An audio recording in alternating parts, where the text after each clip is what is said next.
In Genesis 29, verses 1 to 30, the narrative shifts in setting but not in intensity. If earlier we saw Jacob deceive, now we see Jacob being deceived. The story ceases to be merely about marriage and becomes a profound reflection on character, desire, time, and transformation. Jacob arrives in the land of the East as a fugitive. He carries Isaac's blessing but not stability. He departs with promise, yet without visible security. The blessing rests upon his life. But the process has only begun. As he approaches a field, he finds a well surrounded by flocks. In that cultural context, a well was not merely a water source. It was a place of decisive encounters. It was beside a well that Abraham's servant found Rebekah. Now another meeting will shape Jacob's future. He asks the shepherds where they are from. "We are from Haran." He asks about Laban. "We know him." And then they add, "Look, Rachel, his daughter, is coming with the sheep." The narrative slows down. Rachel approaches, leading her father's flock. Jacob, moved by impulse, perhaps immediate admiration, single-handedly rolls away the large stone covering the well and waters her sheep. Then he kisses her and lifts up his voice and weeps.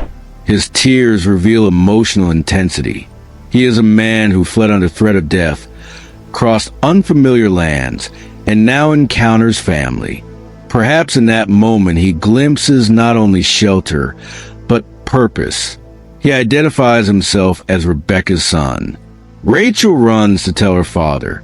Laban comes, embraces him, kisses him, and brings him into his house. After a month, Laban poses a strategic question. "Because you are my relative, should you therefore serve me for nothing? Tell me what your wages shall be." Work requires clear terms. The text then introduces the two daughters. Leah, the older, described as having delicate eyes, and Rachel, who is beautiful in form and appearance. The comparison is inevitable. Rachel immediately draws attention. Leah seems to stand in the shadow of preference. Jacob loves Rachel. He proposes, "I will serve you 7 years for Rachel, your younger daughter." 7 years represent youth, strength, and expectation. He is willing to invest time, his most valuable resource, for what he desires. Laban agrees. "It is better that I give her to you than that I should give her to another man." There is no written contract, but there is a spoken agreement. Then the text records one of the most beautiful statements in the patriarchal narrative. So Jacob served 7 years for Rachel, and they seemed to him but a few days because of the love he had for her. Love alters the perception of time. What would be long becomes light when the heart is engaged. But the day comes. Jacob says, "Give me my wife, for my days are fulfilled." Laban gathers them into the place and makes a feast. Celebration, music, wine, festivity. Yet at night, Laban executes his plan. Instead of Rachel, he brings Leah to Jacob. Under the cover of darkness, Jacob consummates the marriage. The text is direct and restrained. It offers no recorded dialogue. Only morning arrives, and with it the revelation. And in the morning, behold, it was Leah. Imagine the impact. The man who once used garments and darkness to deceive his father is now deceived through night and appearance. The narrative creates a moral mirror. Jacob confronts Laban. "What is this you have done to me? Did I not serve you for Rachel? Why then have you deceived me?" Laban responds with cultural justification. "It is not so done in our country, to give the younger before the firstborn." He uses tradition to legitimize strategy. There's irony here. Years earlier, Jacob exploited Esau's birthright for advantage. Now the principle of primogeniture is used against him. Life teaches through parallels. Laban offers a solution. "Complete the week of this one, and we will give you the other also, in return for serving me another 7 years.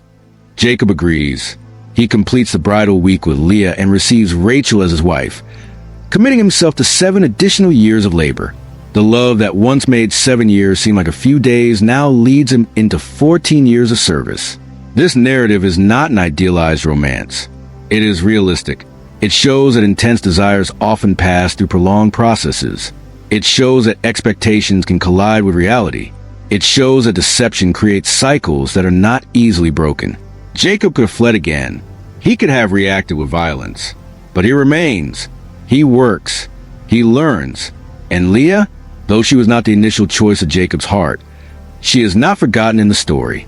God sees her pain. She becomes a mother, and from her womb will come Judah, ancestor of Israel's royal line. The one who seemed secondary becomes central in the divine plan.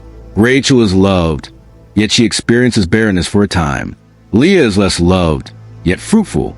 The family dynamic grows complex, marked by rivalry and emotional wounds. Marriage does not resolve internal fragilities. It exposes them. The story invites reflection. Are we prepared for the processes that accompany our promises? Can we endure disappointment when reality does not match our expectations? Do we recognize when we are reaping what we once sowed? Jacob entered Haran as an impulsive young man accustomed to resolving situations through cunning. Over 14 years, he is shaped by repetition, labor, waiting, and consequence. The man who once rolled away a stone from a well with physical strength must now allow God to remove stones from his character. Time becomes an instrument of formation. Genesis 29 reveals that transformation rarely happens in spectacular moments. It unfolds in ordinary years of faithful work, in repeated days of commitment, in silent nights of frustration. Jacob loves. Jacob works. Jacob is deceived. Jacob remains. And God acts behind the scenes. For sometimes, before fully fulfilling a promise, God must first form the character of the one who carries it. Thus, in the fields of Haran, far from his father's house, begins the slow transformation of the man who would one day be called Israel.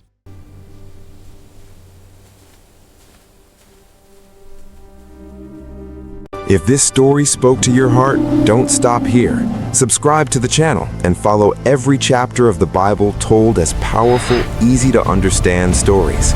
Leave a like, share with someone who needs to hear this message, and turn on notifications so you don't miss the next episodes. See you in the next chapter.